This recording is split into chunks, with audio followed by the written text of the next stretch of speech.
Indiana Jones. There yet, you guys? Be nice. Okay, go. Indiana Jones.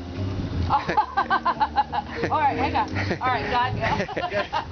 No problem. Some of the reenactors and guests. Now that some of our trips are through for the reenactment, basically it's a 10 to 15 minute ride back that way to the rail yard. I hate to break the magic, but it is an actual rail yard that the Indian Northeastern uses, as far as I know. They have some supplies down there, and they're doing mock battles down there as though it were World War II Paris. Oh, I wonder what that is. But yeah, we have a number of reenactors for World War II between the Germans and the Allies.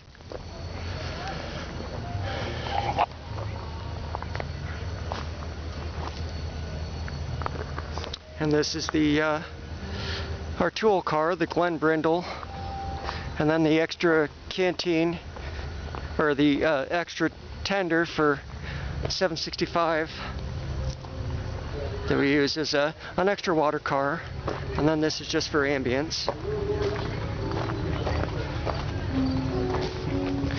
And then we have the old depot that's over 100 years old. Pleasant Lake, we bought it last year. We're working on restoring it, as you can see. Very old, I believe 1887 maybe? And then you have World War II era vehicles and, you know, classic era vehicles to keep the ambience of the period. Sorry, excuse me. And some of these cars were actually over in Auburn for the cruise in. Oh, that's neat. Pontiac. That's neat, isn't it? They just don't make cars like that anymore with the adornments. Streamlined, modern.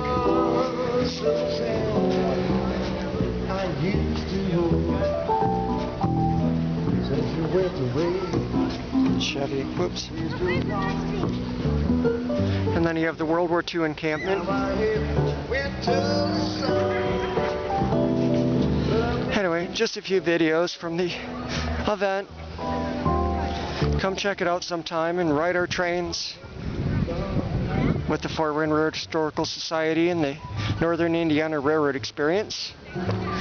Okay, bye-bye. God bless.